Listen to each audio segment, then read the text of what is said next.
ಈಗ ರಾಜೀವ್ ಗಾಂಧಿ ಅವರು ತಂದಂತ 73-74ನೇ ತಿದ್ದುಪಡಿಲೇ ಈ ಸ್ಥಳೀಯ ಸಂಸ್ಥೆ ಎಲೆಕ್ಷನ್ ಅನ್ನು ನಾವು ಮಾಡಬೇಕಾಗಿದೆ. ಜಿಲ್ಲಾ ಪಂಚಾಯತಿ, ತಾಲೂಕ್ ಪಂಚಾಯತಿ, BBMP ಎಲೆಕ್ಷನ್ ಈಗ ಜನರ ಕೈಗೆ, ಕಾರ್ಯಕರ್ತರ ಕೈಗೆ ಅಧಿಕಾರ ಕೊಡಬೇಕು. ಅಧಿಕಾರ ಕೊಡೋದಕ್ಕೆ ನಾವೆಲ್ಲ ಸಜ್ಜಾಗಬೇಕು. ಇದಕ್ಕೆ ನೀವೆಲ್ಲರೂ ಕೂಡ ಸಿದ್ಧತೆಯನ್ನು ನೀವೆಲ್ಲ ಮಾಡ್ಕೊಳ್ಬೇಕು ಅಂತ ಹೇಳಿ ತಮ್ಮಲ್ಲಿ ನಾನು ಪ್ರಾರ್ಥನೆಯನ್ನು ಮಾಡ್ತಾ ಇದ್ದೀನಿ.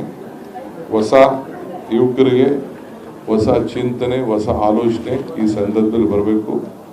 ಪಕ್ಷದ ಎಲ್ಲ ಕಾರ್ಯಕರ್ತರು ಎಲೆಕ್ಷನ್ ಆಗೋಯ್ತು, ಗೆದ್ದೋ ಸೋತೋ ಅದು ಮುಖ್ಯ ಅಲ್ಲ.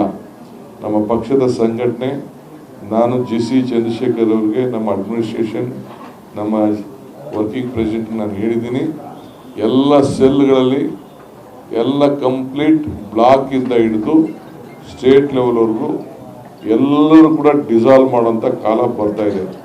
ಯಾರು ಆ್ಯಕ್ಟಿವ್ ಆಗಿರ್ತೀರಿ ಅವ್ರ ಕೆಲಸ, ಬರೀ ಕಾರ್ಡ್ಗೋಸ್ಕರ ಬಂದು ಇಲ್ಲಿ ಆಫೀಸ್ ಬೇರೆಯವ್ರಾದರೆ ನಿಮ್ಮ ಮನೇಲಿ ಇಟ್ಕೊಂಡಿರಿ. ಒಂದೊಂದು ಯಾರು ಇಲ್ಲಿ ಲೀಡರ್ ಆಗಬೇಕು ಅಂತಿದ್ದೀರಿ, ನಿಮ್ಮ ಬೂತಲ್ಲಿ ನೀವು ಅಟ್ಲೀಸ್ಟ್ ನಿಮ್ಮ ಬೂತಲ್ಲಿ ನೀವು ಮೆಜಾರಿಟಿ ಕೊಡಲಿಲ್ಲ ಅಂದರೆ ನೀವು ನಾಯಕತ್ವ ಯಾರು ಕೂಡ ಕೇಳಬಾರದು. ಫಸ್ಟು ನಿಮ್ಮ ಬೂತಲ್ಲಿ ನೀವು ಲೀಡರ್ಶಿಪ್ ತಗೋಬೇಕು. ನೀವು ಎಲ್ಲಿ ವೋಟ್ ಹಾಕ್ತೀರಿ ಆ ವೋಟ್ ಎಲ್ಲಾರು ಬೂತ್ ಎಲ್ಲಾರು ಕೂಡ ನಿಮ್ಮ ಜನಕ್ಕೆ ನಿಮಗೆ ಪರಿಚಯ ಇರಬೇಕು. ಆ ಬೂತ್ ಜವಾಬ್ದಾರಿ ತೆಗೆದುಕೊಳ್ಬೇಕು. ಆಗ ಮಾತ್ರ ಪಕ್ಷ ಕಟ್ಟಲಿಕ್ಕೆ ಸಾಧ್ಯ. ಇಲ್ಲ ಅಂದರೆ ಪಕ್ಷ ಕಟ್ಟಲಿಕ್ಕೆ ಸಾಧ್ಯ ಇಲ್ಲ.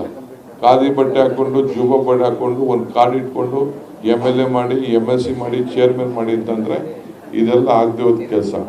ನೀವು ಬೂತಲ್ಲಿ ನಿಂತ್ಕೊಳ್ಳಿ, ವೋಟ್ ಕೇಳಿ, 4 ವೋಟ್ ಹಾಕ್ಸಿ, ಆ ಬೂತಲ್ಲಿ ಮೆಜಾರಿಟಿ ತಗೊಬನ್ನಿ, ನೀವು ಲೀಡರ್ಶಿಪ್ ಕೇಳಿ. ಇಲ್ಲ ಅಂದರೆ ದಯವಿಟ್ಟು ಹೊಸಬ್ರನ್ನ ನಾವು ತಯಾರು ಮಾಡ್ತೇವೆ.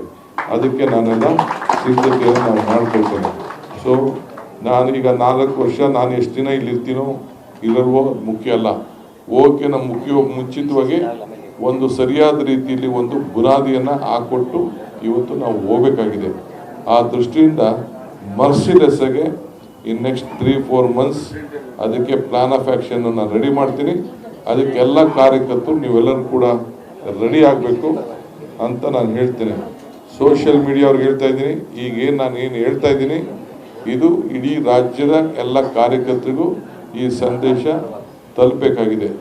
ಅದಕ್ಕೆ ನೀವೆಲ್ಲರೂ ಕೂಡ ಸಿದ್ಧತೆಯನ್ನು ತಾವೆಲ್ಲ ಮಾಡಿಕೊಳ್ಬೇಕು ಅಂತೇಳಿ ಎಲ್ಲರೂ ಕೂಡ ನಾನು ಮನವಿ ಮಾಡ್ಕೊಳ್ತೇನೆ.